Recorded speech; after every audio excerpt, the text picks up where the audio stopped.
paglubog ng MV Tricia Kirsten 3 sa Baluk-Baluk Island sa Basilan, iniimbestigahan sa kamera. Bilang ng mga nakaligtas mula sa lumubog na MV Tricia Kirsten 3 ibinaba sa 293 matapos ang isinagawang verifikasyon ng mga otoridad. Mga nasawi sa trahedya pumalo na sa 52.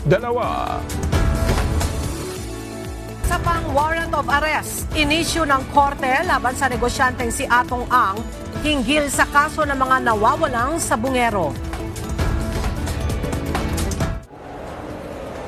Isang araw din ito matapos irekomenda ng Department of Transportation sa Maritime Industry Authority o Marina ang paghahain ng administrative cases laban sa Allison Shipping Lines na may-ari ng lumubog na barko.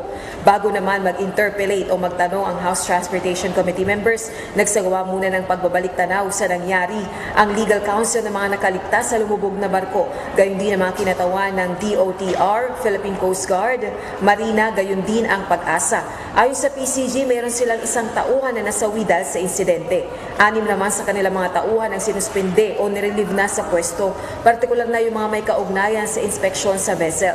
Apela naman ni Sulu Vice Governor Abdusa Kurtan, wag nang bigyan ng lisensya ang Allison Shipping Lines para wag nang makabiyahe pa sa probinsya ng Sulu. Naglabas ng panibagong datos ang Philippine Coast Guard kaugnay ng 2 linggong investigasyon sa paglubog ng MV Tricia Kirsten 3 sa karagatang malapit sa Baluk-Baluk Island sa Basilan.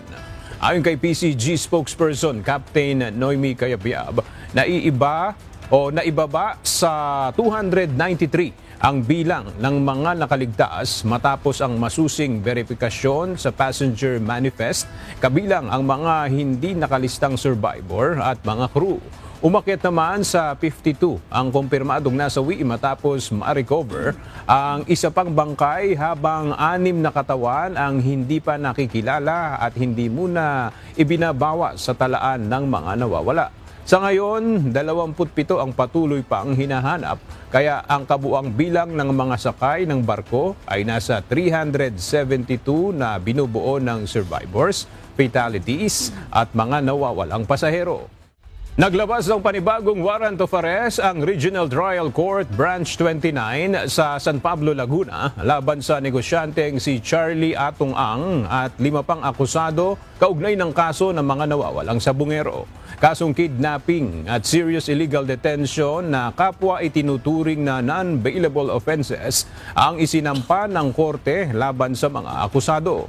Bukod kay Ang, kasama din sa mga patuloy na pinaghahanap sina Ryan J. Orapa, Alfredo Uy Andres, Philip Simborio Almendilla, Joey Natanawan Encarnacion at Aaron Ezra Lagahit Kabilyan. Magandang tanghali sa iyo, Ella. Inatasan na ni PNP Chief Police General Jose Melencio Datantes Jr. ang mga police commander sa lungsod at munisipalidad na tumulong sa anti-cybercrime group sa pagpapabantay at pangangalap ng intelligence report sa ugnay ng pinagmumulan ng mga live feed na isa buong sa kanilang nasasakupan. Partikular na inatasan ni Chief PNP ang mga unit na matunton ang mga live stream. Magandang tanghali, aga sa nakuha nating impormasyon ay naasahan nating susumite ng mga karagdagang dokumento o ebidensya ang National Bureau of Investigation o NBI na siyang nagsampa ng reklamo laban sa mga respondent. Bibigyan din ang mga respondent o mga inireklamo ng kopya ng dokumento. Ayon kay Department pa, maghahain ng counter affidavits ang respondent sa reklamong plunder. Partikular sina Senador Jingo Estrada, dating Department of Public Works and Highways o DPWH Secretary Manuel Bunuan at iba pang district official ng DPWH. Hindi naman anya sila obligadong dumalo sa investigasyon. Pero si dating Senador Bong Revilla ay inaasahang maghahain ng kanyang counter affidavit matapos na humingi ng extension noong nakaraang preliminary investigation.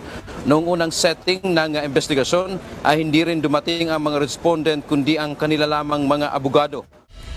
Idineklara ng Sandigan Bayan na fugitive from justice o isang pugante si dating Ako Bicol Party List Representative Zaldico. Sa resolusyong inilabas ng Sandigan Bayan 6th Division nitong February 3, Pinagbigyan nito ang urgent ex parte motion ng prosekusyon, ngunit tinanggihan i-expunge o tanggalin ang mga record at papeles ng abogado ng dating mambabatas. Pinayagan rin ang kampo ni Ko na makapagpa-photocopy ng buong records ng kaso. Dahil pugante na si Ko, hindi siya po pwedeng humingi ng relief o tulong sa korte, hindi rin siya bibigyan ng notices o updates at hindi rin po pwedeng sumali sa mga pagdinig sa kaso hanggat hindi siya kusang sumusuko. May hawak umanong record si Batangas 1st District Representative Leandro Legarda Leviste ng palitan ng text messages ni Pangulong Ferdinand Marcos Jr. at dating Presidential Legislative Liaison Office Undersecretary Adrian Bersamin kaugnay ng kickback sa bilyong pisong halaga ng budget insertions mula December 2024 hanggang July 2025. Kabilang na ang delivery ng nasa 8 bilyong pisong halaga umano ng salapi. Ipinakita umano ang record na ito kina ACT Teachers Party List Representative Antonio Tino at Caloocan 2nd District Representative Edgar Erice at sa isang alkalde. Para sa mga kongresista, matibay na ebidensya umano ito ng direktang pakikilahok ni PBBM sa flood control corruption scandal. Si Adrian Bersamin, nasa kanya yung mga deliveries ni Bernardo at direktang nire-report niya kay Pangulong Marcos. No? At ang sinasabi nga, merong mga exchanges of communications between Yusek Bersamin and the President. No? Ni-report niya yung pagkakompleto ng 7.112 billion in deliveries. Nangyayari ito, at least yung maagang bahagi ng komunikasyon, ay nangyayari sa panahon ng campaign, no? From January to March, no? April, May, tuloy-tuloy yon. Tumanggi na si Representative Tino na ipakita ang screenshot ng sinasabing text messages. You know, it's better that, for example, Congressman Leviste be the one. Bakit?